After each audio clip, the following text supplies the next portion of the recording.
الحمد لله القائل قد نرى تقلب وجهك في السماء فلنولينك قبلة ترضاها فول وجهك شطر المسجد الحرام وحيثما كنتم فولوا وجوهكم شطره أشهد أن لا إله إلا الله وحده لا شريك له وأشهد أن محمدا عبده ورسوله اللهم صل وسلم على سيدنا محمد وعلى آله وصحبه أجمعين أما بعد فيا أيها المسلمون اتقوا الله أوصيكم وإياي بتقوى الله فقد فاز المتقون قال الله تعالى يا أيها الذين آمنوا اتقوا الله حق تقاته ولا تموتن إلا وأنتم مسلمون.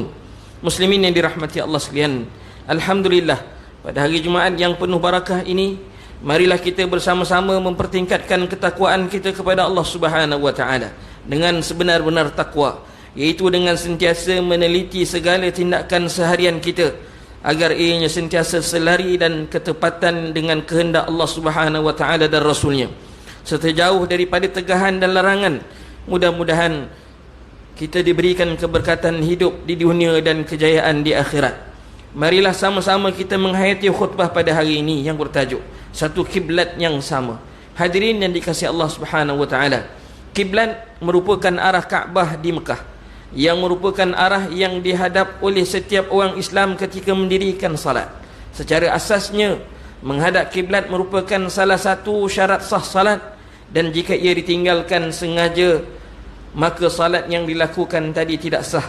Namun harus diingat, kita mendirikan salat dengan menghadap dada ke arah kiblat hanya kerana memenuhi tuntutan Allah Subhanahu wa taala dan mencontohi perbuatan Rasulullah sallallahu alaihi wasallam, dan bukanlah kerana kita menyembah Kaabah seperti yang didakwa, seperti dakwaan dangkal setengah golongan yang terkeliru.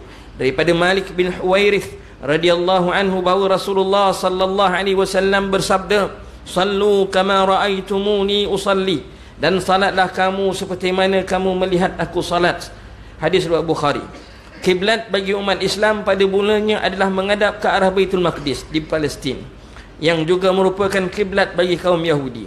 Namun Allah Subhanahu wa taala telah berkenan memenuhi permintaan Rasulullah sallallahu alaihi wasallam untuk menukar kiblat umat Islam ke arah Baitullahil Haram, iaitu di Mekah, yang terdapat padanya Kaabah, sebagaimana firman Allah Subhanahu wa taala surah Al-Baqarah ayat 144 yang dibacakan pada permulaan khutbah tadi yang bermaksud, kerap kali kami melihat engkau, iaitu wahai Muhammad, berulang-ulang menadah ke langit, maka kami benarkan engkau berpaling menghadap kiblat yang engkau sukai.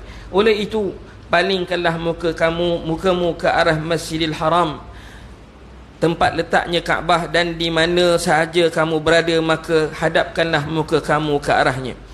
Kiblat sebenarnya merupakan satu simbolik kepada penyatuan hati seluruh umat Islam di seluruh dunia, sama ada bagi mereka yang masih hidup atau bagi mereka yang telah meninggal dunia. Ketika hidup, kita menghadap ke arah kiblat yang sama ketika mendirikan salat. Begitu juga setelah kita meninggal dunia, wajah dan tubuh kita wajib dihadapkan ke arah kiblat yang sama ketika dibaringkan dalam liang lahat. Hadirin yang dikasihi Allah sekalian, sedarlah bahawa penyatuan hati umat Islam yang benar-benar beriman tidak terbatas hanya di dunia semata-mata. Ukhuwah sesama Islam tidak terhenti dengan terhentinya nafas semata-mata.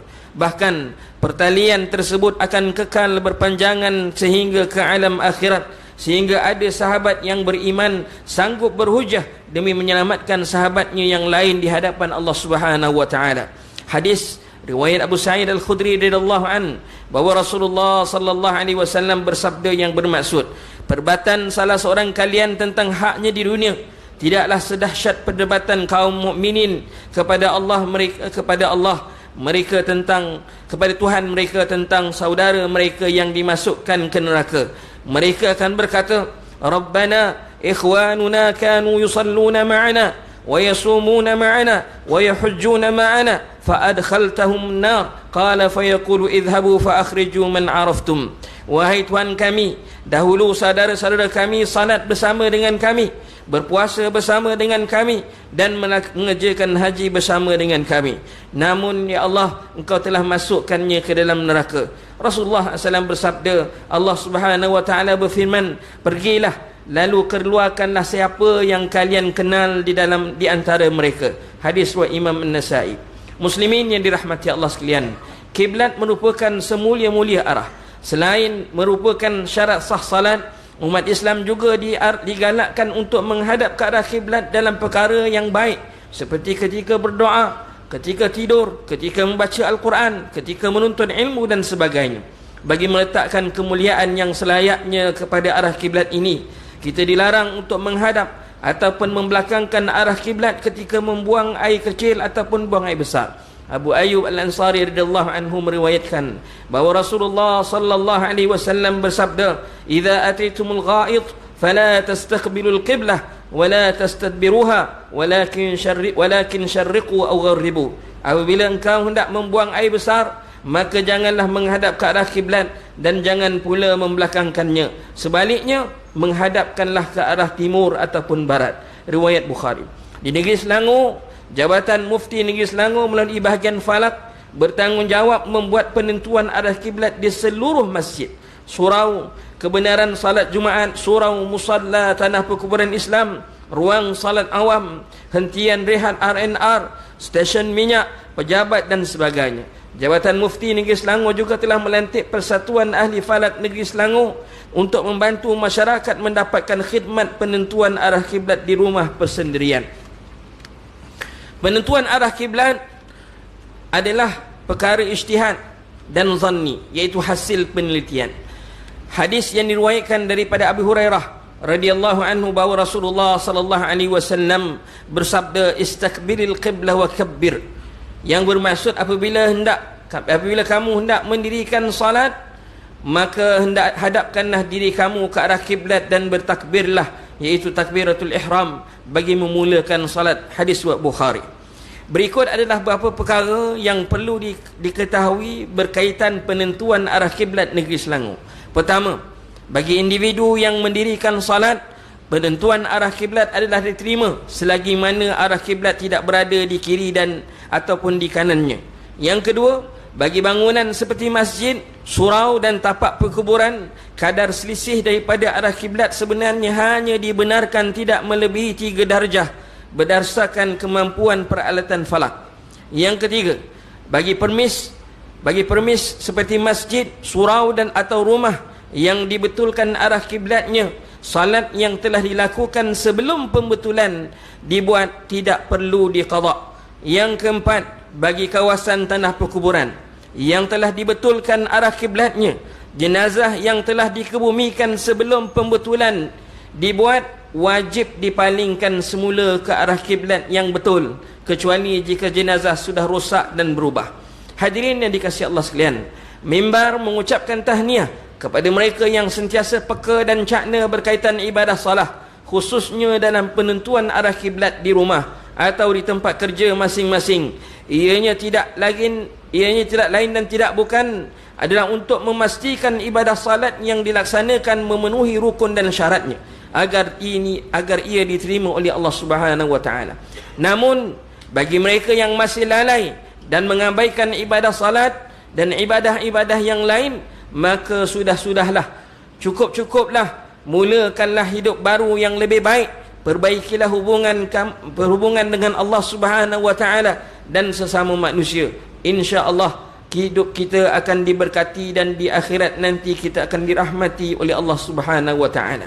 Bagi mengakhiri khutbah pada kali ini, khatib menyeru dan mengajak seluruh umat Islam supaya menghayati beberapa pengajaran berikut untuk dijadikan sebagai pedoman hidup kita.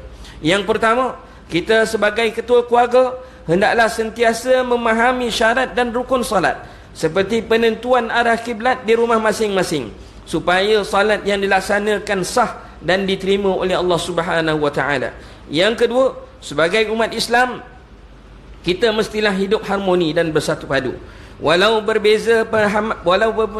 berbeza pahaman politik dan latar belakang, dengan mengambil ibrah menghadap ke satu kiblat yang sama apabila kita salat, bahkan menyembah Tuhan yang sama. Yang ketiga, jika terdapat Jika terdapat sebarang keraguan dalam penentuan arah kiblat, silalah rujuk kepada pihak yang berautoriti untuk mendapatkan pandangan bagi memastikan arah kiblat yang betul. A'udzubillahi minasyaitonir rajim.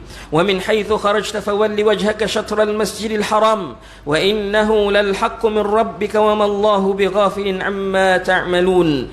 Dan dari mana sahaja engkau keluar, itu untuk mengerjakan salat, maka hadapkanlah muka kamu ke arah Masjidil Haram, iaitu Kaabah.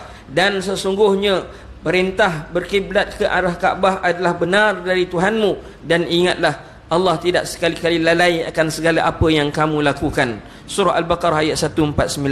Barakallahu li wa lakum fil Qur'anil azim wa nafa'ani wa iyyakum bima fihi minal ayati wadh-dhikril hakim wa taqabbala minni wa minkum tilawatahu innahu was-sami'ul alim. Aqulu qawli hadha wa astaghfirullahal azim li wa lakum wa li sa'iril muslimina wal muslimat fastaghfiruhu innahu huwal ghafurur rahim.